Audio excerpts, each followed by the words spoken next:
Bonsoir à tous. J'interviens aujourd'hui sur l'Institut d'Action Française pour vous parler de Charles Maurras et le socialisme.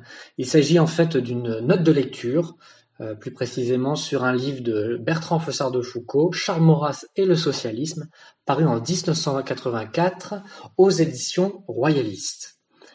Pour introduire cet exposé, je vais vous faire d'abord une petite présentation générale de l'auteur et de contexte donc d'écriture de ce livre. Qui est Bertrand Feussard de Foucault? Bertrand Feussard de Foucault, il est né le 9 avril 1943. C'est un ancien journaliste et diplomate français. Ancien énarque, il devient l'auteur d'ouvrages et de nombreux articles dans Le Monde, La Croix, le journal royaliste de la Nouvelle Action française. Il est nommé conseiller économique et commercial auprès de l'ambassade de France à Vienne en 1992, avant de devenir le premier ambassadeur au Kazakhstan de 1992 à 1994. En 2017 et 2022, il se présente comme candidat à l'élection présidentielle et récolte à chaque fois un seul parrainage de la part d'un maire d'une commune voisine de son village. Il se définit comme gaulo-mitterrandien. Alors pour ceux qui l'ignoreraient, le gaulo-mitterrandisme, c'est une doctrine diplomatique et géopolitique soutenue par Charles de Gaulle et François Mitterrand, qui promeut l'indépendance stratégique de la France, son non-alignement et sa possession de l'arme atomique. En 1969, l'auteur vient tout juste de sortir de l'ENA, l'École nationale d'administration. Il assiste à un séminaire d'histoire des idées politiques conduit par Jean-Jacques Chevalier, juriste, historien et politologue de renom qui traite du socialisme dans les années 1900. Il cite notamment Auguste Bebel, Mikhaël Bakounine, Kropotkin, Jules Guesde, Jean Jaurès et la Seconde Internationale de juillet 89. Cette conférence, elle marque profondément l'auteur de ce livre, Bertrand Feussard de Foucault, qui obtient l'autorisation du professeur pour faire un parallèle entre le sujet de la conférence, les différents auteurs convoqués, avec Charles Maurras, et s'attelle donc à une analyse de contenu. À côté de cela, Bertrand Renouvin de la Nouvelle Action Française lui adresse son livre « Charles Maurras, l'Action française et la question sociale ». Dans son livre « Charles Maurras et le socialisme », Bertrand Feussard de Foucault observe la réaction intellectuelle de Maurras contre le socialisme et c'est ensuite qu'il s'intéresse aux solutions de Maurras proposées concernant la question ouvrière en étudiant ce que Maurras approuve du marxisme sans pour autant le fonder de la même façon, nous dit l'auteur. Je précise qu'il n'y a aucune contorsion intellectuelle comme a pu le faire antérieurement Gérard Leclerc à travers son livre Un autre Maurras. Le livre Charles Maurras et le socialisme est une analyse de contenu vraiment nuancée et qui restitue assez fidèlement vraiment la pensée de Charles Maurras et ses analyses par rapport au socialisme. Avant de s'engager dans la synthèse de ce livre, il faut faire quelques rappels au moins sur ce qu'est le socialisme. Donc je vais faire quelques petites définitions sur le socialisme le socialisme en tant que tel, mais également chez Jaurès, chez Maurras et chez Maurras, chez Jaurès, c'est Léon Blum. Le socialisme en tant que tel, c'est une doctrine politique et économique qui vise, à l'inverse du modèle libéral, à réformer le système de la propriété privée, des moyens de production et d'échange, et à l'appropriation de ceux-ci par la collectivité. Les valeurs fondamentales du socialisme sont l'absence de classe, au moins à ses origines, l'égalité des chances, la justice sociale, la répartition équitable des ressources, la solidarité, la lutte contre l'individualisme, l'intérêt général partagé et prévalant sur les intérêts particuliers. Dans la théorie politique marxiste, le socialisme est la période de transition entre l'abolition du capitalisme et l'avènement du communisme avec la disparition de l'État. Pendant cette période, la dictature du prolétariat s'exerce par l'intermédiaire de l'État sur l'ensemble de la société. Le socialisme selon Jaurès. Jaurès est d'abord ce qu'on appelle un socialiste réformiste. Il rejette la violence et s'appuie sur l'État pour réaliser la transformation sociale. Le socialisme de Jean Jaurès mêle le marxisme aux traditions révolutionnaires et républicaines françaises. Jaurès retient du marxisme l'idée du danger de la concentration capitaliste, la théorie de la valeur et la nécessité de l'unité du prolétariat. Jaurès est évidemment favorable à des lois de protection sociale. Il souhaite aussi une collectivisation volontaire et partielle. Il veut la démocratisation de la propriété privée et non sa destruction. Il se revendique aussi comme communiste. Du côté de Léon Blum, le socialisme se définit comme la modification du régime juridique de la propriété, qui substituera la propriété collective à la propriété individuelle. Léon Blum veut s'en persuader et il ne va cesser d'affirmer que le socialisme tel qu'il le perçoit est tout simplement l'aboutissement et le complément de l'héritage révolutionnaire que la France de la Troisième République a réalisé sur le plan politique, mais sans aller jusqu'à ses conséquences sociales ultimes qu'il appartient au socialisme d'inscrire dans les faits. À ses yeux, le socialisme triomphera non par la haine, la violence, les barricades, l'effusion de sang, mais par l'éducation qui finira par convaincre la majorité de l'opinion des vertus de la société collectiviste, si bien que celle-ci l'adoptera dans l'enthousiasme sans que la moindre contrainte soit nécessaire. Ça, ce que je viens de vous dire, c'est encore une fois du socialisme réformiste, comme il pouvait y en avoir chez Jean Jaurès.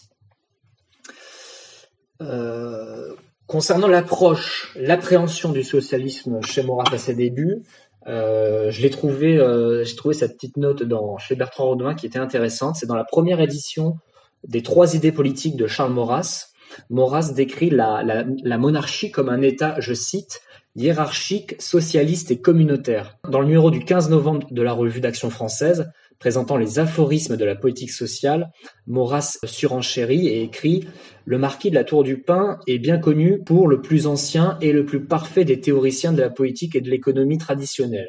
C'est un monarchiste socialiste, ou plutôt un socialiste monarchiste, car, pour lui, l'idée de société est bien antérieure et beaucoup supérieure à l'État. Certes, il exige que l'on reconstitue un État français, mais il exige plus vivement encore que l'on refasse nos organes du travail social. » Direct, il faut savoir, c'est que le qualificatif de socialiste monarchiste, il fut absolument pas apprécié par la Tour du Pin et même totalement rejeté, ce qui fait que la Tour du Pin lui répondit par un autre billet dans la presse et Maurras réexamina assez rapidement l'ensemble de sa pensée, de ses textes, et lui préféra le terme syndicaliste. Ce qui fait qu'aujourd'hui, les éditions que vous avez des 3 idées politiques du livre de Maurras, aujourd'hui, la monarchie, elle décrit désormais comme un État hiérarchique, syndicaliste et communautaire, et non plus socialiste. Donc en fait, l'appréhension du socialisme au début du XXe siècle, en 1900 chez Maurras, elle est encore pas assez complète, pas assez affinée, ce qui fait qu'il l'utilise assez aisément. Mais il faut aussi comprendre, c'est que pour Maurras, l'utilisation du mot socialiste avait l'avantage de marquer chez ceux qui en usent une nette opposition aux principes libéraux. C'est pitié, remarque Maurras, d'entendre les libéraux plaider en faveur de la liberté du travail individuel dans la grande industrie. Si l'on observe le travail dans les industries modernes, on constate que l'individu s'y trouve noyé. Voici ce que je pouvais vous dire en guise d'introduction de cette note de synthèse. Je ne suis pas un plan académique comme j'ai pu le faire dans d'autres conférences par le passé, mais j'ai quand même essayé de dégager 3 grandes parties dans ma note de synthèse, à savoir une première partie sur les destins croisés de Jaurès, Blum et Maurras que fait l'auteur. Dans un second temps, je développe sur les postulats différents, postulats idéologiques différents, et dans un troisième temps, je développe sur les limites de l'analyse de Maurras et sur l'organisation sociale. Première partie du coup, destin croisé, Jaurès, Blum, Maurras. L'auteur, Bertrand Feussard de Foucault, se pose une première question, je cite « Comment Maurras ne rencontre-t-il pas, pourquoi n'a-t-il pas rencontré ces assoiffés de lumière, de beauté, de soleil, ces amoureux d'humanisme et de classique, ces philosophes et ces esthètes que furent en des temps qui étaient aussi les siens, Jean Jaurès et Léon Blum? N'étaient-ils pas eux aussi et passionnément soucieux du bien public? N'appelèrent-ils pas eux aussi et passionnément au redressement et à la conversion ?» Fin de citation. Jaurès et Maurras partagent avec 10 ans de différence leur agnosticisme, leur goût pour la raison raisonnante, leur mépris pour ceux qui ont besoin de croire, leur aspiration à une virilité intellectuelle, à une pensée forte. Bertrand Feussard-Foucault analyse « Pourtant, chacun des mots qu'ils emploient, chacun des concepts qu'ils utilisent, chacune de leurs idées maîtresses, si elles s'écrivent et se prononcent de la même manière, mots, concepts, idées n'ont pas le même sens et ils donnent à la longue un vocabulaire et une pensée bien différents. Quand tous deux disent nature, l'un entend justice, l'autre raison. Quand ils disent raison, l'un entend progrès et évolution, l'autre ordre et hiérarchie. Quand ils parlent de l'ordre, l'un l'abomine et y voit la répression, l'autre le magnifie et en fait le synonyme d'épanouissement. Maurras consacrera sa vie à dénoncer le fléau démocratique, Jaurès y verra le socialisme lui-même. Dans une dialectique marxiste, nationaliste maurassien et socialiste marxiste concourent de 1895 à 1905 au même renversement d'une république conservatrice, mais Jean Jaurès se sépare radicalement de Maurras dans l'affaire Dreyfus. Quelques décennies après, Léon Blum, chef du gouvernement en 1936, incarne pour l'AF à la fois le socialisme utopique, la démocratie anarchique et la dispersion de l'énergie nationale. Faisons tout de même un aparté sur l'âge d'or du maurassisme, pour paraphraser l'historien Jacques Pogam, et plus particulièrement sur l'année 1909. En 1909, vous avez la grève générale des cheminots qui est matée par Aristide Briand. Alors Aristide Briand, c'est un peu un conte, c'est qu'en fait c'est le premier socialiste, ou on devrait même dire plutôt le premier ex-socialiste, à être à la tête d'un gouvernement français. Il faut savoir qu'avant, en fait, Aristide Briand était socialiste, mais il évolue au fur et à mesure vers le centrisme et vers une ligne plutôt républicaine socialiste à partir de 1906. Mais en 1909, en tout cas, c'est lui qui réprime la grève des cheminots. Le comble étant que 15 ans auparavant, il faisait adopter une motion en faveur de la grève générale au congrès de la Fédération des syndicats. En avril 1909, le bureau politique du Prince ordonne l'arrêt de toute participation de l'AF aux activités syndicales. Un an plus tard, le 20 mars 1910, le journal Le Gaulois, diffuse un entretien avec le prétendant désapprouvant les violences des calmots du roi. Le 30 novembre suivant, la correspondance nationale, organe officiel du bureau politique du Prince, condamne le soutien apporté par l'AF aux cheminots en grève. Il y a une réconciliation effective entre l'AF et le Prince, le 28 avril 1911. Cette petite page d'histoire, si je puis dire, elle illustre, si vous voulez, la dualité entre, d'une part, des nationalistes portés vers l'action violente et favorable à un compromis nationaliste avec les forces de gauche, c'est-à-dire les calmots du roi à l'époque, et d'autre part, une aile plus réactionnaire, conservatrice, incarné par donc le bureau politique du Prince. Et l'AF va réussir le tour de force de noyauter ce bureau politique et de le conserver jusqu'aux années 30 avant de le perdre, et qu'il y ait une séparation de la ligne du Prince et de l'AF. Sur le plan littéraire, je reviens un petit peu en avant, sur le plan littéraire, en 1909, c'est aussi l'année de la publication de La monarchie et la classe ouvrière de Georges Valois, ainsi que de l'édition complète de l'enquête sur la monarchie de Charles Maurras. À Moscou, Lénine publie en 1909 une œuvre fondamentale de philosophie politique intitulée Matérialisme et empiriocriticisme. Bertrand Feussard de Foucault décèle une similitude entre le vécu de Lénine et de Maurras. Les deux se fondent sur une méthode empirique et critique, ont le souci de l'expérience et des faits, le même opportunisme quant à la façon d'envisager le coup de force, même élaboration d'une théorie à partir des économistes sociaux du milieu du siècle, Karl Marx pour l'un, Frédéric Leplay pour l'autre, même moyen d'expression privilégié. Mais Maurras ne rencontrera jamais Lénine. À la place, il rencontre la section française de l'Internationale ouvrière, autrement dit la SFIO. Jaurès et Blum sont systématiquement du côté opposé de la barricade par rapport à Maurras. Quand Léon Blum est au gouvernement, Maurras est en prison. La guerre est pour chacun des trois, et ça c'est assez intéressant comme comparaison qu'a pu faire l'auteur, c'est que la guerre est pour chacun des trois la fin de leur carrière. Jaurès est assassiné par un étudiant nationaliste la veille de la Première Guerre mondiale. Blum est emprisonné lors de la Seconde Guerre mondiale, et même s'il y a quelques participations marginales dans des gouvernements après-guerre, c'est la fin de sa carrière, la Seconde Guerre mondiale, et il meurt en 1950. Et Maurras, lui aussi, la fin de sa carrière, c'est la prison. Il est condamné pour intelligence avec l'ennemi et emprisonné jusqu'à son décès en 1952. Bertrand Feussard de Foucault déplore l'absence de dialogue entre ces trois figures, uniquement des attaques à coups de qualificatifs travestissant l'identité de chacun. On serait ainsi resté finalement au procès d'intention. Maurras n'a pas non plus consacré de livre au socialisme, il ne le traite que par prétérition. Deuxième temps fort de cette note de synthèse, les postulats différents. Il s'agit de dégager dans cette partie les postulats différents de l'école marxiste et maurassienne, malgré l'absence de dialogue dont nous venons de parler. Bertrand Feussard-Foucault compare méthodiquement les discours de chacun. L'auteur pose cette nouvelle problématique. Comment, en dépit d'une parenté d'objectifs et d'une similitude de préoccupations spéculatives, ces deux démarches s'opposent dans l'analyse comme dans l'action. Fin de citation. La première réponse à donner, c'est évidemment les corpus doctrinaux différents. Maurras s'appuie sur Auguste Comte, Frédéric Leplay, Ernest Renan et Hippolyte Taine.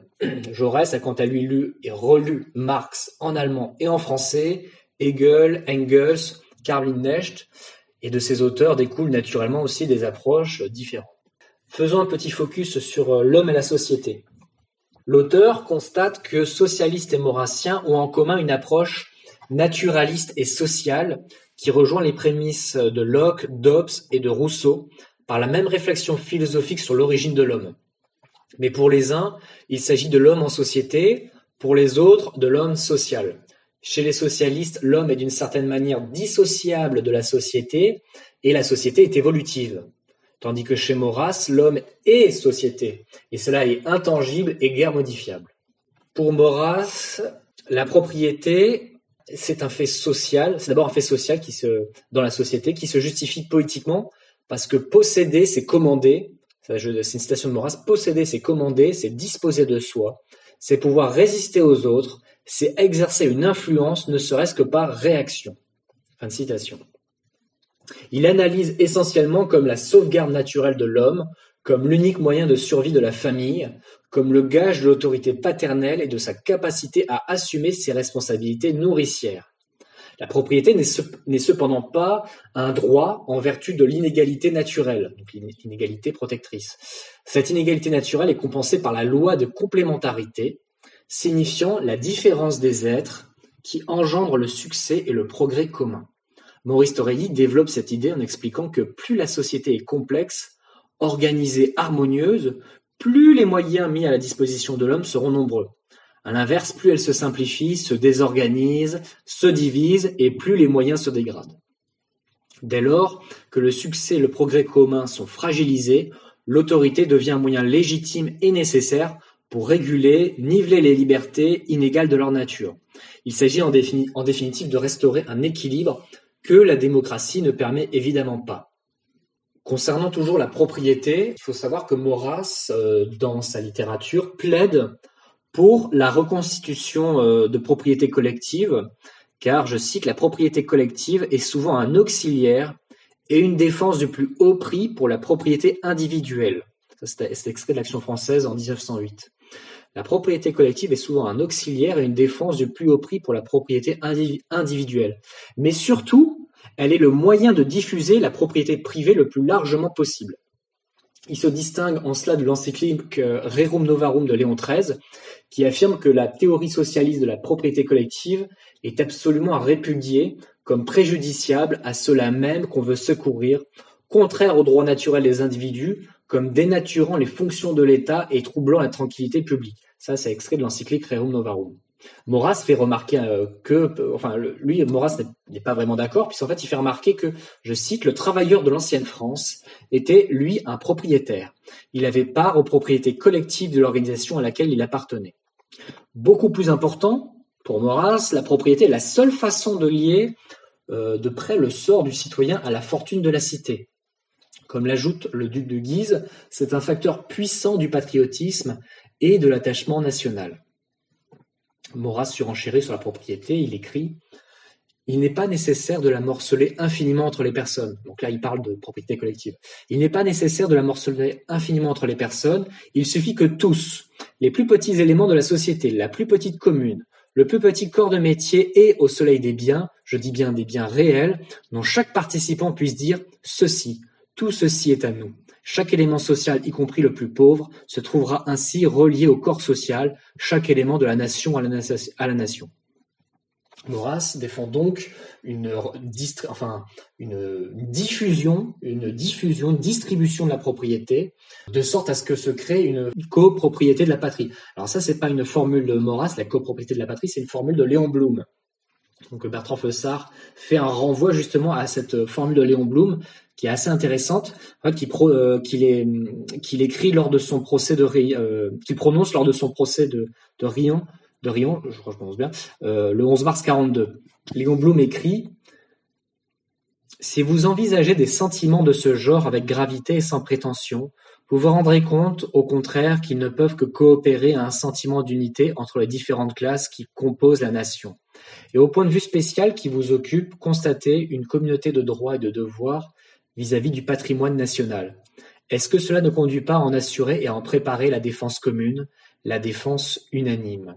Donc à travers cette citation, Léon Blum faisait l'apologie d'une copropriété de la patrie.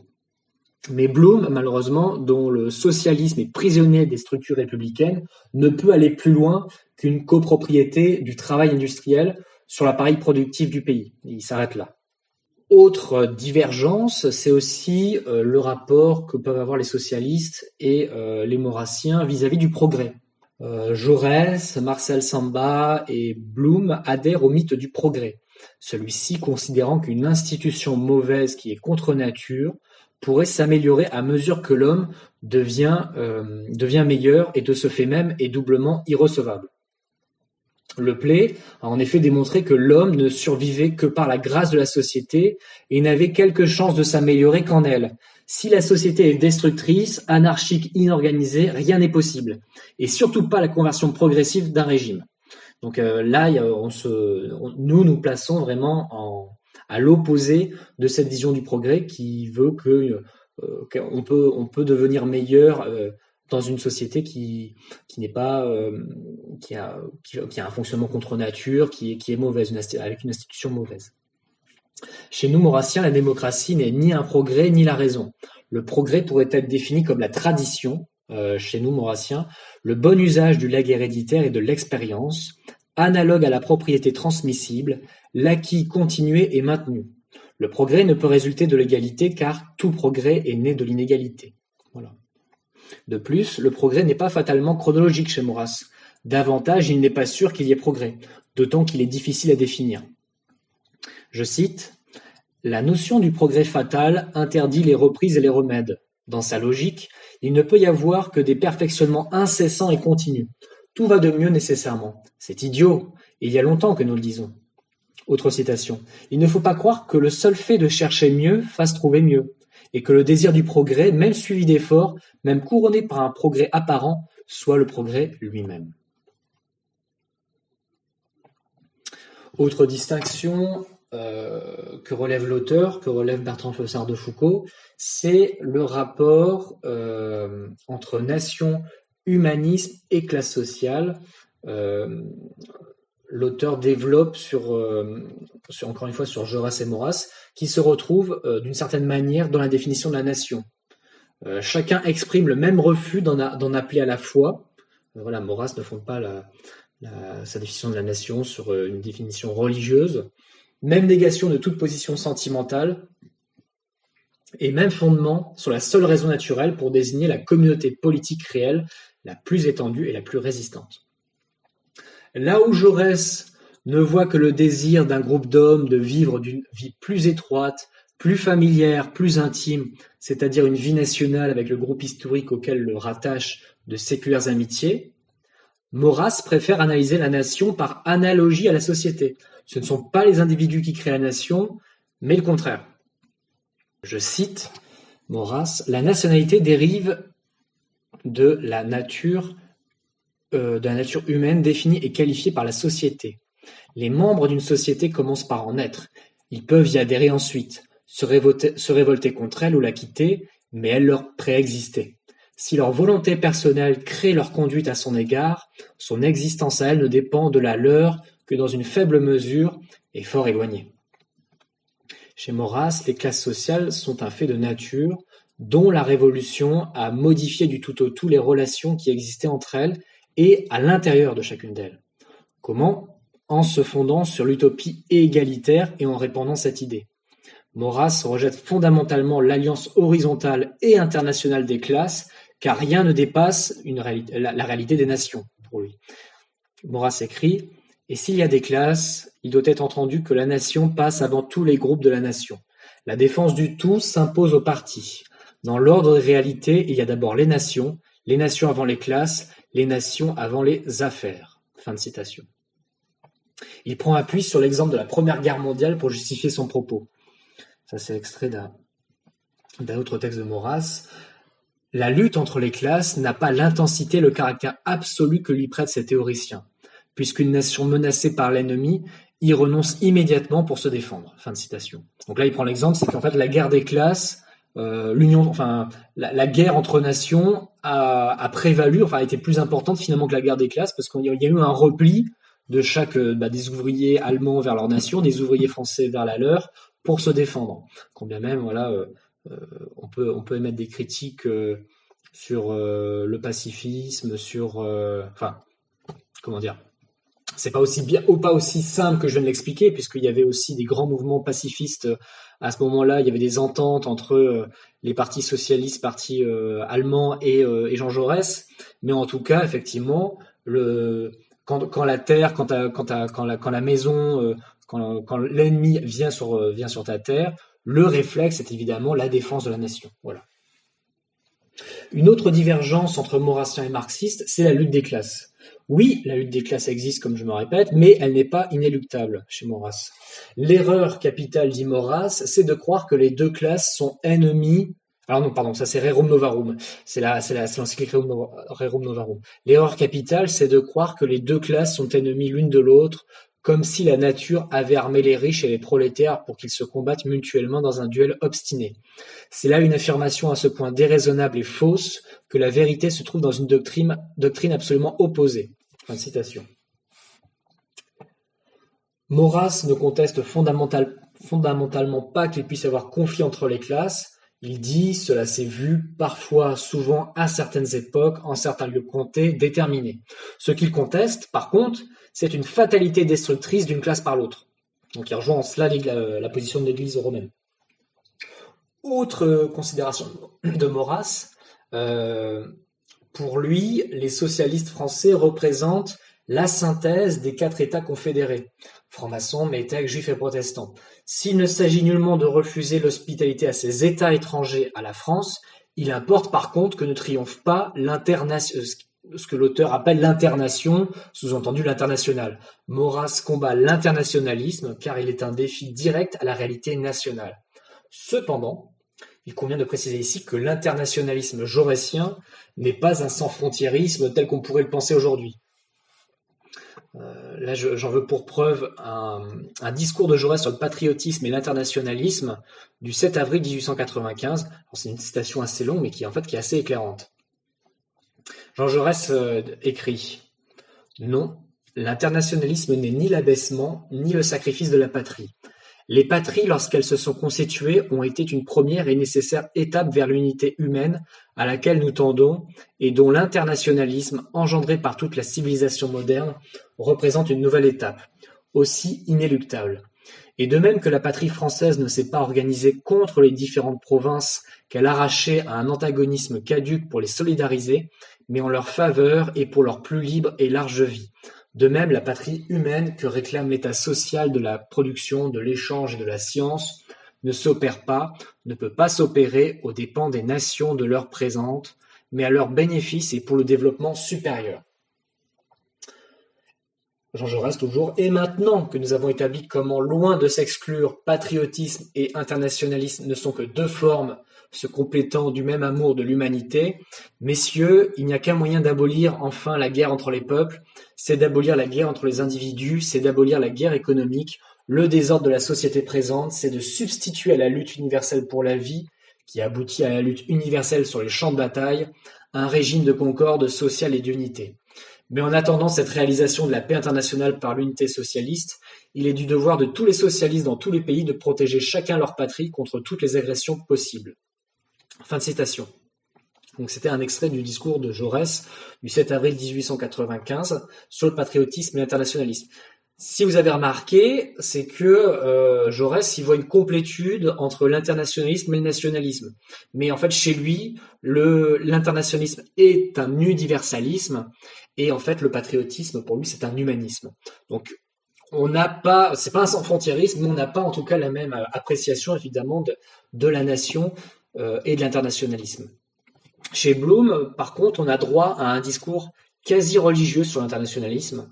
Je cite, c'est très court, « Que l'homme contemple le but, qu'il se fie à son destin, qu'il ne craigne pas d'user de sa force. Quand l'homme se trouble et se décourage, il n'a qu'à penser à l'humanité. » Fin de citation. Donc là, le référentiel chez Blum, comme ça pouvait l'être aussi un petit peu chez Jaurès, c'est l'humanité, c'est l'universel.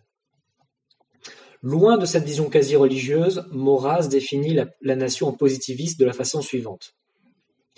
Je cite, « Nous disons réel, la nation. Nous disons réel car il s'agit d'intérêts déjà existants. Nous ne parlons pas de l'humanité, par exemple, car l'humanité n'a jamais existé en soi, et nous ne savons si elle pourra être. Elle a failli se réaliser dans l'unité romaine, puis dans l'unité chrétienne, et elle est réduite aujourd'hui au cadre de la nation. Dans la mesure du réel, l'humanité, c'est la nation. » Fin de citation. Après avoir vu dans ce second temps les divergences, les postulats différents du socialisme et du maurassisme, qui n'est qu'un résumé, parce qu'il y a d'autres chapitres de l'auteur consacrés à la démocratie sociale et à d'autres sujets qui sont aussi passionnants, mais il m'aurait fallu bien plus qu'une heure pour vous en parler. Donc nous allons passer vers la troisième et dernière partie de cet exposé sur les limites de l'analyse de Maurras et enfin les différentes considérations sur l'organisation sociale. Une des premières limites de l'analyse de Maurras sur le socialisme, c'est que pour Maurras, socialisme égale forcément démocratie. Quand Maurras arrive à la réflexion politique, le socialisme a dépassé le stade utopique. S'il n'est pas encore unifié à l'échelon national, il l'est en théorie sur le plan international. La Seconde Internationale s'est fondée à Paris lors du centenaire de la Révolution française. Elle se réclame de Marx, un Allemand, et de l'entité la mieux organisée en son sein, celle qui tient tête à Bismarck lui-même, c'est-à-dire la social-démocratie. Pour faire court, chez Maurras, donc, socialisme égale démocratie et in extenso égale Allemagne. Le soutien véhément de Jaurès au révisionnisme dreyfusard fait le reste, et comme beaucoup d'autres, Maurras n'entendra guère le plaidoyer et la démonstration du tribun à la Chambre le 7 avril 1895 pour la défense nationale. C'est le long texte que je vous ai lu juste avant. Pas plus que 50 ans plus tard, la défense de Blum au procès de Riom sur la copropriété de la patrie et l'intégration des ouvriers prolétaires à la société française ne touchera celui dont le jugement a été fait lors de l'affaire Dreyfus. Sous-entendu Maurras. Voilà.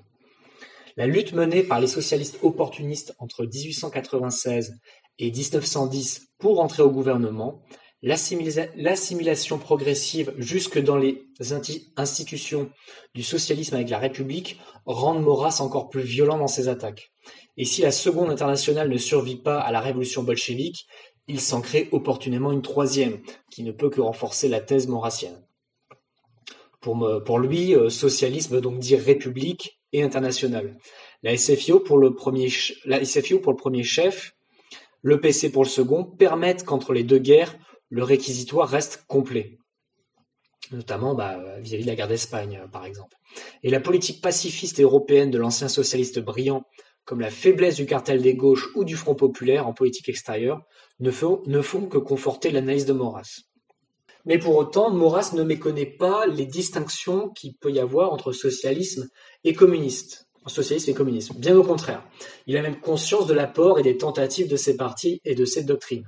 Dans le socialisme, Maurras remarque qu'il y a aussi, je cite, qu'il y a aussi ce qui fait son caractère très spécial, un effort légitime, un effort nécessaire pour résoudre pratiquement la question ouvrière posée par la naissance de la grande industrie, aiguisée par la dissolution des organisations sociales opérée en 1789 et dont le décret Le Chapelier demeure le signe historique.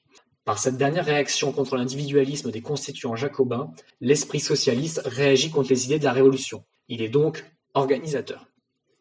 De même pour le communisme, Maurras écrit qu'il serait impropre de l'appeler médiocre ou petit. Il écrit « Les moyens qu'il emploie, les objets qu'il vise, les résultats qu'il a déjà obtenus ne permettent pas de le considérer sous un angle mesquin. Il faut bien avouer que la mesquinerie est du côté de ses adversaires officiels, pour ne pas dire les capitalistes. » Voilà. Mais au fond, dans le socialisme, il y a toujours, Maurras l'écrit, il y a toujours ce vieux résidu des nuits révolutionnaires, démocratique libéral, l'utopie égalitaire. Et le communisme ne diffère pas du socialisme révolutionnaire que par une plus grande intensité destructrice, par la méthode, écrit Maurras, en ce qu'il accélère le désordre par la doctrine, en ce qu'il ne fait pas grâce au compromis de la démocratie bourgeoise, il est égalitaire quant aux destructions, il est autoritaire et même hiérarchique lorsqu'il prétend reconstruire conformément aux intérêts et aux vues d'un parti. Mais est-ce là pour autant la condamnation du socialisme en soi? On l'a bien vu, hein, je vous ai fait plusieurs citations qui montrent qu'il a plutôt, il y a pas une ambivalence, non, en fait, il y a un propos, euh, comment dire, nuancé, et il y a Maurras, en fait, catégorise le socialisme en plusieurs, comment dire, il les met dans plusieurs boîtes, quoi, dans plusieurs catégories. Vous avez celui qui répond encore à des nuées révolutionnaires et démocratiques, et vous avez l'hypothèse, la probabilité aussi d'un socialisme non démocratique. Maurras, en fait, la condamnation qu'il en fait, c'est une condamnation du socialisme en tant que doctrine démocratique. Maurras écrit: ce qui rend le socialisme anarchique et révolutionnaire, ce n'est point ce qu'il a de socialiste, c'est le poison démocratique qui s'y mêle toujours. Ôtez ce poison, et l'organisation du travail redevient un important problème, de fait que toute société saine résoudra convenablement et même spontanément, pourvu que le pouvoir politique étant continu et puissant, y suffise au maintien de l'ordre. Et toute l'attaque de Maurras contre Jaurès porte sur ce qu'il baptise l'erreur jaurésienne. Je cite: la confusion permanente entre l'ordre des faits, qu'il s'agit de prévoir, de calculer, de prévenir, et cet ordre du droit qui doit régler nos volontés, nos pensées, nos désirs, mais qui n'oppose pas de barrière matérielle aux réalités vivantes. L'esprit de Jaurès se jouait entre ces deux choses, sans souci de leur distinction, ni de la différence des plans. C'est été grand hasard que dans ces conditions, il put voir clair et frapper juste. Fin de citation. En somme, Jaurès et ses disciples sont dans une impasse, car plus attachés aux principes, aux idées qu'aux faits. Maurras rejette le premier socialisme, celui issu des rêveries de Rousseau. L'ambiguïté de sa critique du socialisme tient à ce qu'analysant la société contemporaine, il la considère fille de Rousseau, alors que les socialistes français, aussi fidèles à Rousseau qu'à Marx, soutiennent au contraire que cette société n'est pas encore parvenue à ce stade. Pour Maurras, le désordre et l'injustice proviennent de cette folle tentative de réaliser l'utopie démocratique. Pour Jaurès et Blum, le même désordre et la même injustice tiennent à ce qu'elle n'est pas encore réalisée. Donc on voit les divergences sémantiques, les discours contradictoires. J'ai aussi un petit peu évoqué précédemment une des limites de Maurras sur la critique du socialisme. Donc la première critique, c'est que socialisme égale démocratie, et la seconde, j'ai évoqué succinctement, c'est socialisme égale Allemagne. Parce qu'en fait, Maurras, il voit dans le socialisme un masque du pangermanisme. Pourquoi?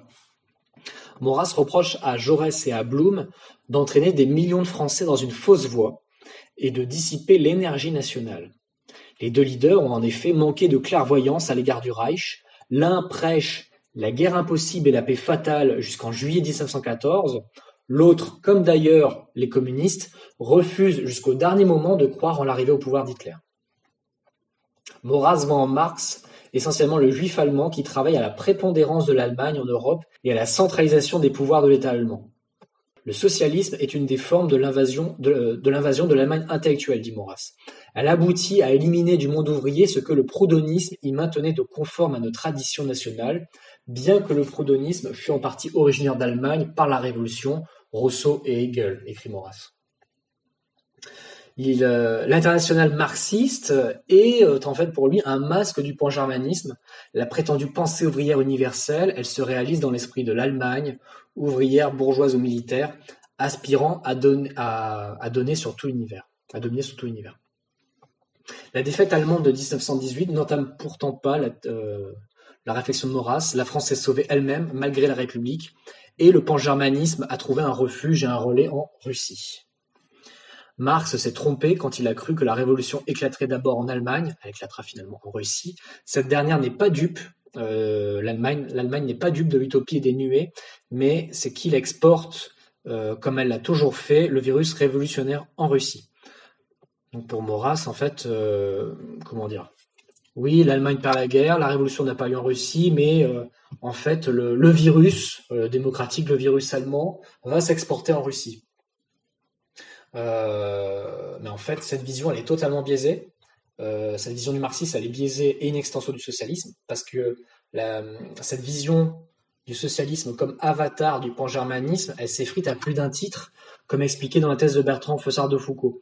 Je ne prends qu'un exemple, mais vous connaissez sûrement au moins de nom Le voyage en train plombé de Lénine en 1917. C'est le fruit d'un accord entre Lénine et l'Empire allemand, où en fait Lénine part de la Suisse, circule par l'Allemagne et arrive jusqu'en Russie pour faire la révolution. Et Maurras, lui, l'interprète comme l'exportation allemande du virus révolutionnaire en Russie. Alors qu'en fait, c'est juste historiquement qu'un accord de circonstances. Le consensus historique a démontré que dans la réalité, Lénine et les Allemands ont consciemment tiré avantage les uns des autres, chacun profitant de cette alliance momentanée pour favoriser ses propres intérêts. L'Empire allemand était en guerre avec la Russie, il voit d'un très bon œil le retour en Russie d'agitateurs politiques. Et donc compte sur Lénine et les autres pour désorganiser un petit peu plus la Russie. Lénine, quant à lui, il use de tous les moyens disponibles pour atteindre son objectif révolutionnaire, quitte à négocier évidemment avec l'Empire allemand. Donc en fait, cette vision de socialisme égale démocratie égale Allemagne, elle est biaisée. Voilà. Maurras considère que la SFIO et le PCF sont des partis de l'étranger et des ferments de destruction sociale. Alors ça, le PCF, la critique du PCF comme parti de l'étranger, elle est absolument véridique, puisque le PCF prenait ses ordres au Comintern. Donc ça c'est un fait avéré. Donc ça, de ce côté-là, Maurras avait raison. L'étatisme, dit Maurras, l'étatisme mène à Moscou. Et ce ne sont pas les marxistes qui contrediront Maurras sur ce point. S'il est vrai, comme le disait Lénine, que le capitalisme Alors, je reprends. L'étatisme mène à Moscou et ce ne sont pas les marxistes qui contrediront Maurras sur ce point. S'il est vrai, comme le disait Lénine, que le capitalisme monopoliste d'État est la préparation matérielle la plus complète du socialisme, et que le socialisme n'est autre que le capitalisme monopoliste d'État mis au service du peuple tout entier, le problème est d'instituer un contrôle et une gestion démocratique de cet État. Le socialisme n'est en fin de compte qu'une solution du problème posé par la démocratie, n'est qu'une solution du problème posé par la démocratie. Ce que vaut cette idée, nous le savons bien, écrit Maurras, c'est extrêmement peu de choses. Mais si fausse et funeste soit-elle, cette idée est. Ce programme est. Mis en commun, idées et programmes déterminent une pensée commune, des réactions communes, des réflexes communs. Et à cela, l'immense majorité des conservateurs et des patriotes n'a rien à opposer qui soit capable d'animer une foule et dissiper une assemblée. Fin de citation. Donc, Maurras reconnaît les mérites aux organisateurs du socialisme et critique la faiblesse des conservateurs à opposer quelque chose d'aussi fort. Voilà. Donc là, c'était les faiblesses du raisonnement maurassien. Avant de conclure, nous allons voir une dernière petite chose, l'organisation sociale. Chez Maurras et chez les socialistes. L'auteur, Bertrand Foucault, montre en premier en quoi les deux démarches intellectuelles s'opposaient et le combat politique qui en résultait. Il décrit ensuite l'organisation sociale préconisée par Maurras et explique ce qui la rapproche et ce qui divise aussi dans la réalité le socialisme de Maurras. Le socialisme, écrit Maurras, si on l'expurge complètement de ce qui l'enferme de virus démocratique, entrera nécessairement dans les combinaisons de la monarchie nationaliste. C'est une citation de Gaulois, Germain et Latin devant l'Allemagne éternelle de 1937. Le socialisme, si on l'expurge complètement de ce qui l'enferme de virus démocratique, entrera nécessairement dans les combinaisons de la monarchie nationaliste. Maurras aborde la question sociale en toute tranquillité d'esprit, elle lui est naturellement familière, puisque son analyse et sa critique de la démocratie portent sur l'ensemble de la société. Les troubles sociaux des années 1890, les grèves générales, et l'organisation de la CGT dans les années 1900, comme le malaise permanent de la classe ouvrière, tout ça, il en a conscience et ça ne le trouble absolument pas. Il est parfaitement conscient de toutes ces données. Pour lui, pour Maurras, il y a deux mots, le prolétariat et le capitalisme. De leur confrontation ressort l'idée de leur antidote commun. Au nom du fait, j'ai un petit peu vite, j'accélère parce qu'on arrive vers la fin, au nom du fait que la société humaine est antérieure à l'État et qu'elle produit l'individu humain, c'est par cet argument d'antériorité que Maurras, comme les pontifes romains, condamne tout système qui serait fondé sur l'État, initiateur de la société. Donc là, on est au cœur de l'organisation sociale. L'État, quel qu'il soit, est le fonctionnaire de la société, écrit Maurras. Cette conception utilitaire de l'État qu'a Maurras, elle est similaire à celle du socialisme. Mais il y a des divergences sur la définition de son rôle. Par ailleurs, il y a une crainte perpétuelle chez Maurras d'une identification de la société à l'État. Il pense que la tendance à l'étatisme ne provient pas d'une prise en charge croissante du bien commun comme voudrait le faire croire l'Église. Bien au contraire, elle est la conséquence d'une centralisation administrative inévitable en régime électif. Il y a également une méfiance chez Maurras à l'égard de l'État interventionniste et centralisateur. Il écrit « Il faut subdiviser le problème individualiste en deux problèmes distincts, celui de l'individu dans l'État et celui de l'individu dans la société. Soyons avec l'individu contre l'État, mais avec la société contre l'individu. » Cette position se rapproche beaucoup de celle du socialisme, non dans son fondement, mais dans ses conséquences pratiques. Pour Maurras comme pour les marxistes, il s'agit de s'emparer de l'État, qui dans sa constitution actuelle est néfaste. Seulement, le nationalisme intégral veut retrancher ce qu'au contraire le socialisme intégral, donc ça c'est une formule de Bertrand, de l'auteur, ce qu'au contraire, seulement le nationalisme intégral veut retrancher ce qu'au contraire le socialisme intégral trouve insuffisamment représenté. La mission confiée au nouvel État serait radicalement différente. Pour l'un, ce serait d'assurer la dictature du prolétariat et dans la pratique d'accentuer la mainmise étatique sur la propriété et sur les groupements. Pour Maurras, ce serait de desserrer cette mainmise.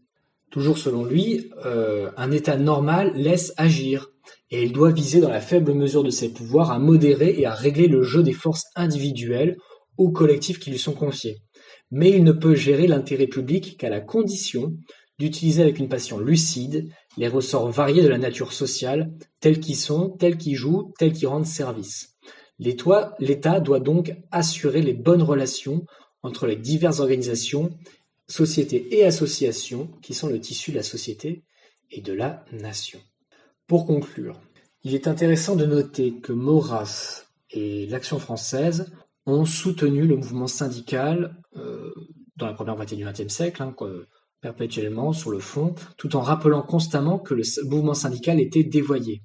Mais même si Maurras décrit le lien entre la CGT et le PCF, la position de fond de Maurras demeure intacte, il soutient le mouvement syndical. Le salut public est le principe et la fin de la politique. Une politique se juge par ses résultats. La politique, selon Maurras, est à la fois subordonnée et indépendante. Subordonnée à l'intérêt public, aux résultats, au rendement. Indépendant de l'idéalisme, du sentiment, de l'a priori, ce qui rejoint encore la définition marxiste de la science. Les doctrines de Maurras et de Marx ont ceci de commun qu'elles se présentent comme un formidable appareil dialectique et critique. Leur objet est le même et leur démarche est tout aussi globalisante. Les deux analystes n'ont cependant pas connu la même fortune. Marx est devenu un pontife international, tandis que Maurras a un rayonnement plus modeste, un cadre national dans quelques pays latins, nous en convenons. Pour l'auteur, Maurras est allé de Lénine à Marx, tandis que le marxisme-léninisme, comme son nom l'indique, est allé de la théorie à l'action. À Maurras, il aurait manqué un Lénine, il aurait manqué le fameux Monk. Donc en fait, là, cette comparaison intéressante, c'est qu'il y a eu une faiblesse, c'est-à-dire que Maurras est allé de Lénine à Marx. Non pas que Maurras soit un homme d'action, mais en tout cas, en fait, le début de la F, c'est énormément d'action, c'est énormément d'accords, de tentatives de rapprochement avec les forces de gauche.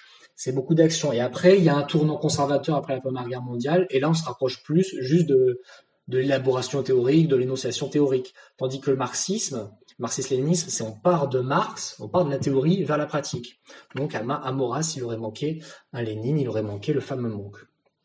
En son sens minimum, Maurras conclut que l'emploi du mot socialiste témoigne de cette nécessité de l'organisation du travail dans la grande industrie. Dans son sens plus général, le mot désigne l'organisation du travail national tout entier ou, en termes philosophiques, la pénétration de l'idée de propriété par l'idée de société. On retrouve ici une idée fondamentale de Maurras comme de la Tour du Pin, selon laquelle la propriété doit être d'abord une fonction sociale. Malgré tout, Maurras conclut sa réflexion par la nécessité de ne point user de ce concept qui sous-entend la destruction de la propriété privée. Il écrit « Alors qu'il est purement politique et strictement national par sa racine comme par sa signification, le terme socialisme paraît antipolitique et antinational, il évoque l'anarchie. » Fin de citation. Ce n'est donc pas à cause de son contenu réel, mais parce qu'il est équivoque que Maurras raye son usage. Pour nous, maurassiens, l'égalité n'est pas dangereuse en tant que mythe, c'est la poser comme axiome d'organisation sociale qui est catastrophique, à l'instar des marxistes. Chez Maurras, la résolution de la question sociale est soumise à une préalable politique, jusqu'à se confondre avec. Pour rappel, le credo maurassien du politique d'abord ne confère qu'une priorité relative du politique sur l'économique et sur le social. Cette relativité n'exclut donc pas de construire une synergie de lutte en vue du salut public dont le roi serait le garant. Sans roi, écrit Maurras, tout ce que veulent conserver les nationalistes s'affaiblira d'abord et périra ensuite nécessairement. Sans roi, tout ce qu'ils veulent réformer durera et s'aggravera, ou, à peine détruit, reparaîtra sous des formes équivalentes. Stéphane Blanchonnet rappelle que la prise du pouvoir politique précédera la résolution des problèmes sociaux, moraux, identitaires qui se posent à la France. Cette affirmation n'empêche pas de faire avancer la question sociale vers nos conceptions et de soutenir le pays réel. La cause royale peut évidemment avancer par ce biais. Et je vous remercie.